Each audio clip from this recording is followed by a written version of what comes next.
Hello students, good morning, good afternoon, good evening. I don't know when you're watching this one, but greetings to all. So I am back again. This is Dr. Aravind and today we are going to deal with the topic in Unit 2. We finished Unit 1. So in today's topic, we are going to deal with subject-verb agreement. Let's go into the topic. Yes, we're going to see what is subject-verb agreement and then rules for subject-verb agreement. These two we are going to see. Now, what is subject-verb agreement?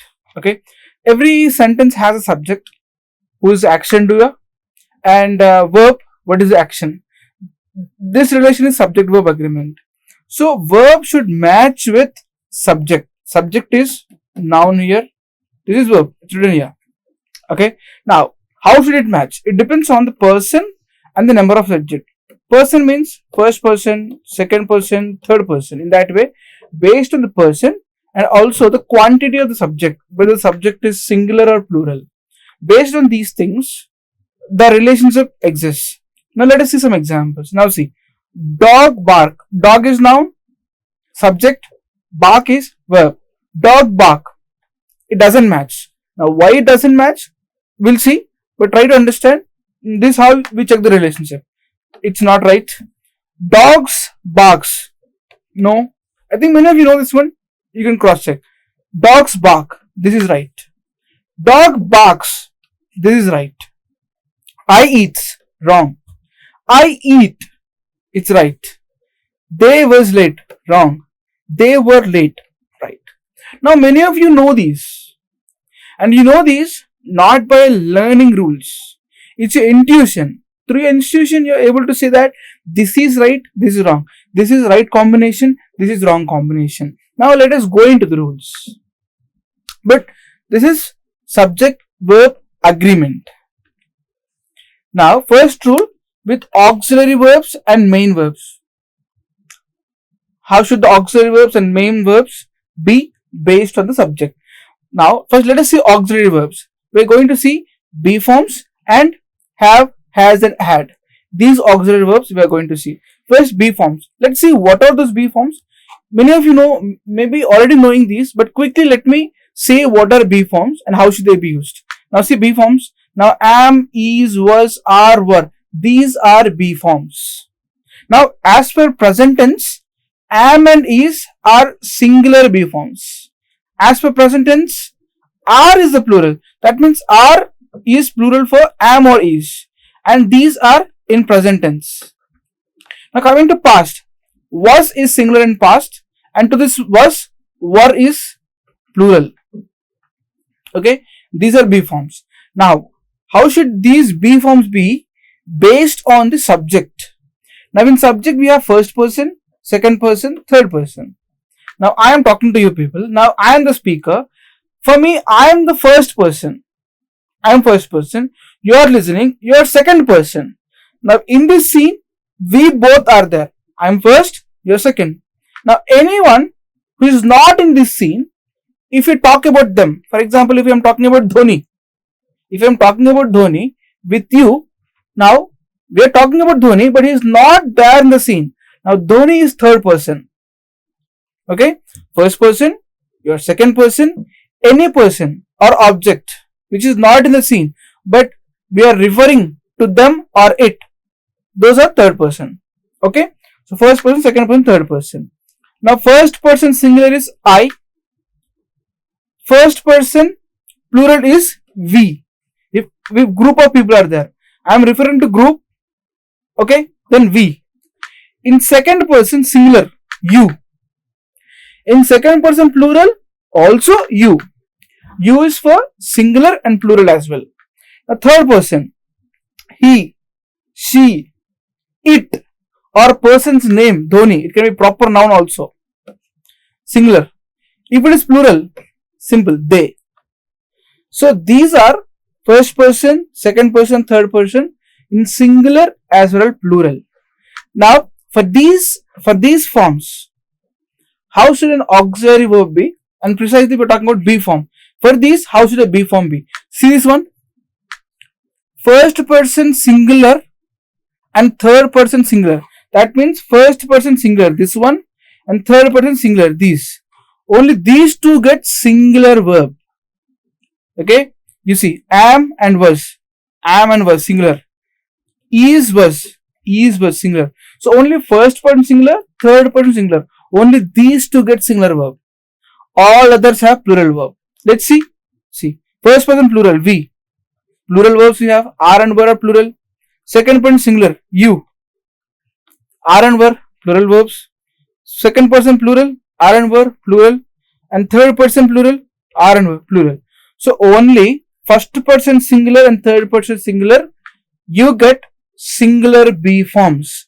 All other second person, first person plural, second person singular and plural, third person plural. All the remaining cases get plural be forms. Is it right? Let's see this. I was a math teacher. I is first person singular.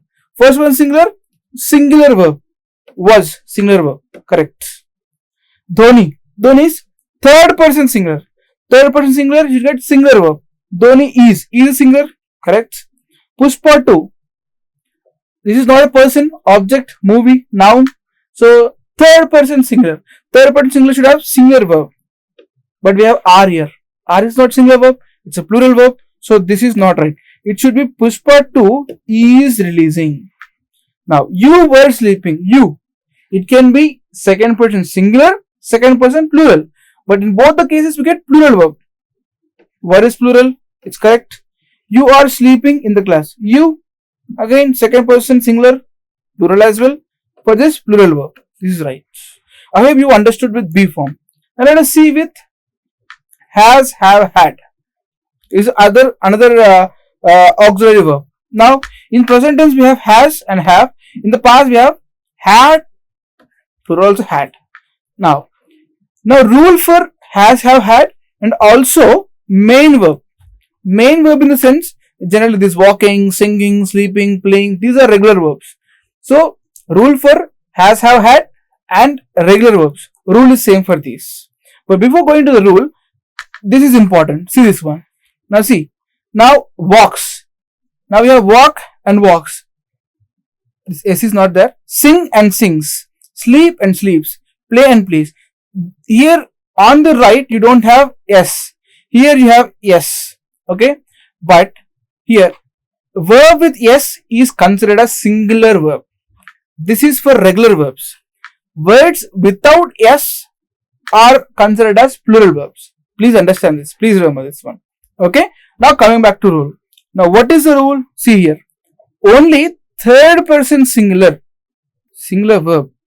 All others have plural verbs. That means this one. These get plural verbs. Let's see this one. I, first person singular. It should get plural verb. See have. Have is plural. Sing without S form. This is plural. Walk without S form. Plural. Okay. Next one we. You should get plural verb. Have is plural. Sing is plural. Walk is plural. So I think you understood the table. This one. This table. You can pause if you want. You can check this one. Let's go to the examples. Okay. Now Talapati Vijay has set up a new political party. Talapati Vijay. Okay. First person, second or third person. He is third person. We both are talking. We are talking about some person outside this scenario. So Dalapati Vijay has. Now Dalapati Vijay is third person singular. Third person singular should get singular verb. Has. Has is singular verb. So this is right. Next one. They dance well. They. They is third person plural. Third person plural should get plural verb. Dance. Without S form, this is plural. This is right. My dog is active. It bark. It. Third person singular. Third person singular should get singular. Singular verb. Bark. Youth singular? No. This is plural. Remember. Now, I teaches well. I is first person singular. First person singular should get plural verb. Teaches. Is teaches plural? No. Without S is plural. With S is singular. So this is wrong. It should be I teach well. This should be it barks when stranger comes. I think this is clear. Okay. Only this rule is a bit difficult. Okay, you already know this through intuition, but you are learning the rule now. Now, the rest of the rules are very simple. Okay, if you don't understand, go back, pause, and re-see the video. Now, rule 2. When more than one noun is present. Here we have 3 cases. In these 3 cases, the sentences have more than one noun. Now, let's see the first one. Okay, if 2 nouns are present, they are joined by and they represent different things. Plural verb is used. If there are 2 nouns, they represent different things. Plural verb should be used. See here, Rohit and Pant are walking into the ground. Rohit and Pant, both are different people, so plural verb is used. That's all, simple. The captain and the wicket keeper are walking. 2 people. Captain is different, wicket keeper is different. So are walking. Plural verb. I think this is easy. Now come to the next one. If 2 nouns represent same person, singular verb should be used. Now see, Vice President and Chairman of Rajya Sabha has arrived. As per Indian Constitution, Vice President acts as Chairman of Rajya Sabha. Okay, who is your present Vice President? Same one here. Okay, fine. Jaideep Dhankar. Okay, now if Mr. Jaideep Dhankar is walking, if anyone says Vice President and Chairman of Rajya Sabha is coming. Now people do not know that Vice President acts as the Chairman of Rajya Sabha. Now those people think 2 different people are coming. No, here there are two names, but both are referring to single person. So in that case, singular verb has a singular. Okay. Now the writer and director of Salar. Now I am talking about 2 people here, writer and director. Is it? No. For the Salar movie, writer and director both are same. It's Prashant Neel. So when I say the writer and director of Salar, Prashant Neel, is receiving award, I may be taking 2 designations, writer and director, but both are referring to same person, Prashant Neel. So singular verb. So if the nouns if the nouns are representing different people, use plural verb. If they are representing same person, use singular verb. Okay. Now last one. Sometimes there are two nouns combined by and, but in our daily life, those 2 together are considered as single unit or single entity. Idli and sambar. Though I say idli and sambar, 2 different items, though in my pronunciation, but in our minds, both are together single dish. So idli and sambar is my favorite breakfast. You cannot say idli and sambar are my favorite favorite breakfast food. No. Okay. So again, law and order. Law is a different word. Order is a different word. But law and order we together consider as single entity in our minds. Law and order was singular verb.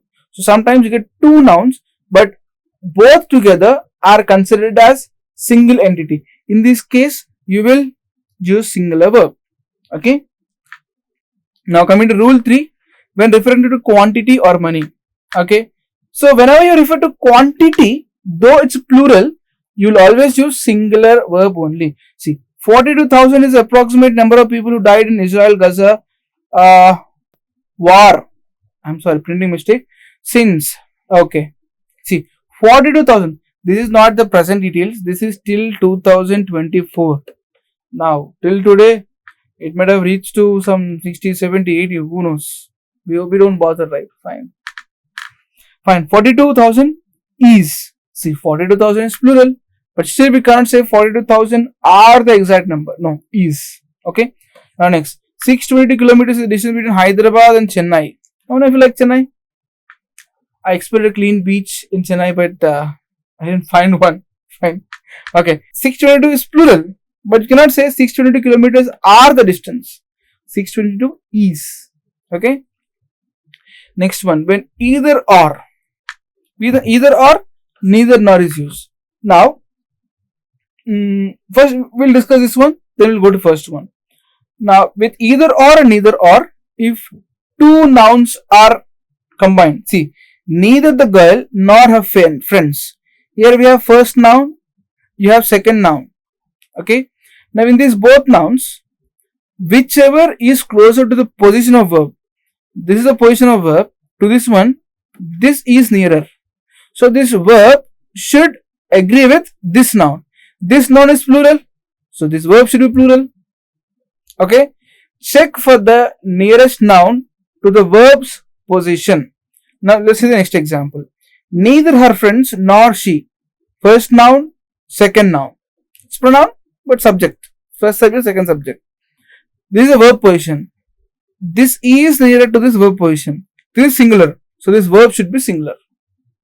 Okay, so nearest subject or nearest noun, based on the quantity of that subject or noun, the verb agrees. This is how neither nor, either nor exists. Now in another case, when the simple rule, when both the nouns are singular, singular verb is used. If both nouns are plural, plural noun. That's a plural verb, sorry. Okay, this rule, rule 4. Now rule 5, while using indefinite pronouns. Okay, when you use indefinite pronouns, anybody, everybody, nobody, somebody, anyone, everyone, you are not particularly referring to one particular person or a set of people. There are some pronouns where in general you refer to all the people. Okay, all objects also, anything, everything, all these are indefinite pronouns. With indefinite pronouns, always singular verb. Everyone wants, no one knows, someone is. Remember, with S it's singular. Okay, this is rule 5. Now rule 6, uncountable noun. Uncountable noun should get singular verb. Milk. Can you measure milk?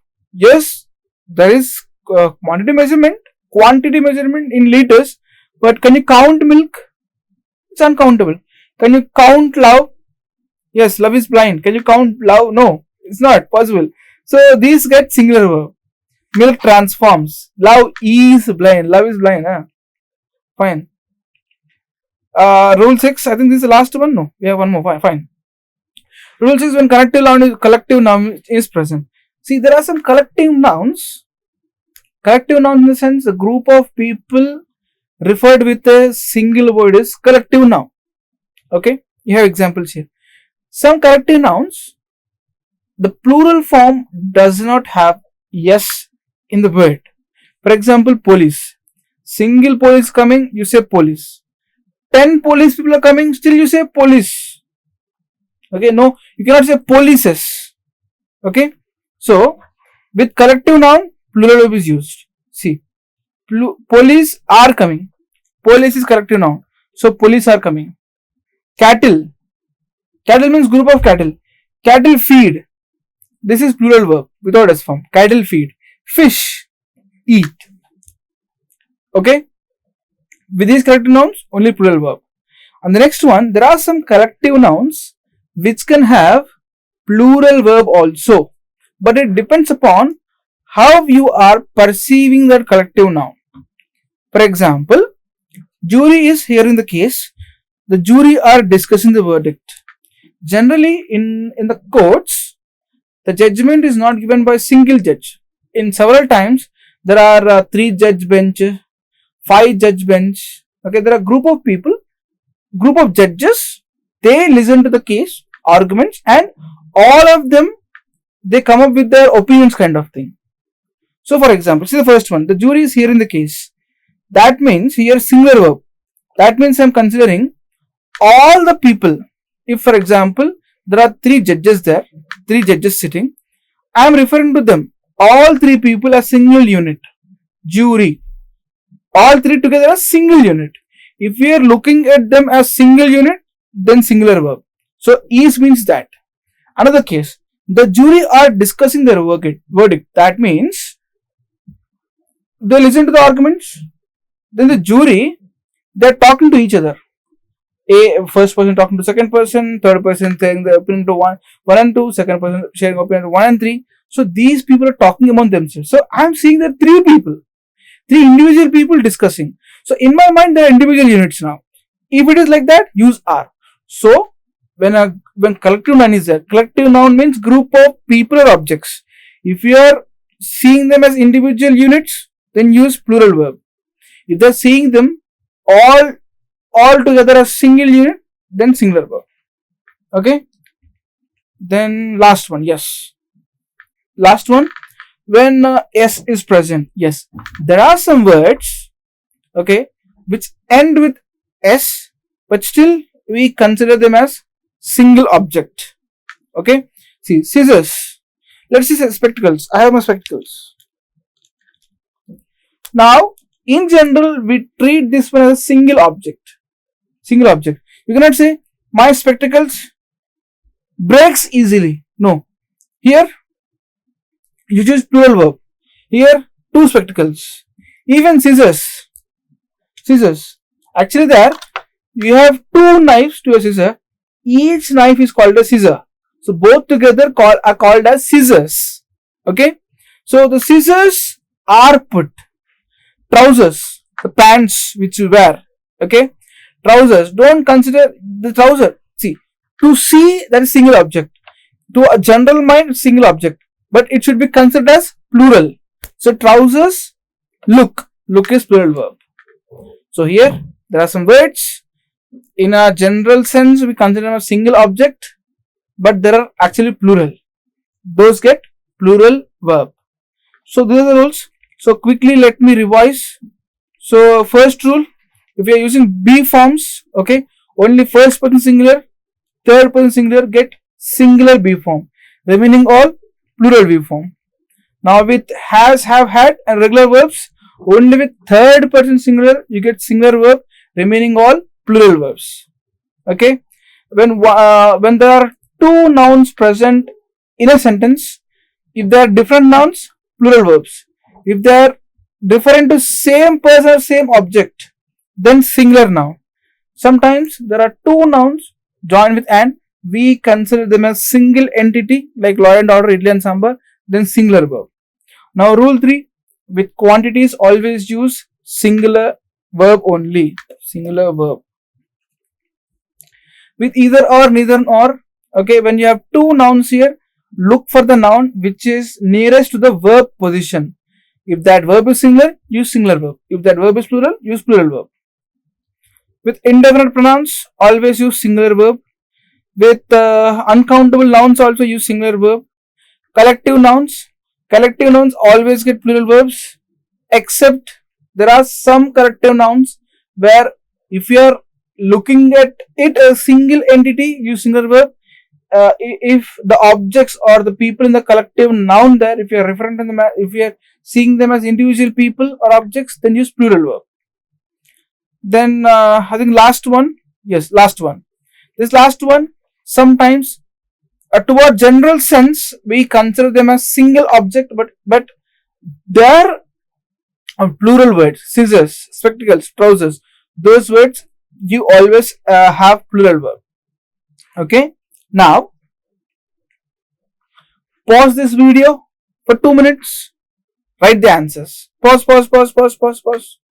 I think you all wrote the answers. Now you can check the answers. Yes, the last one. Yes. Check your answers. I hope most of you got good answers. This is not for today. This is the last slide. Thank you. Bye. See you in the next lecture.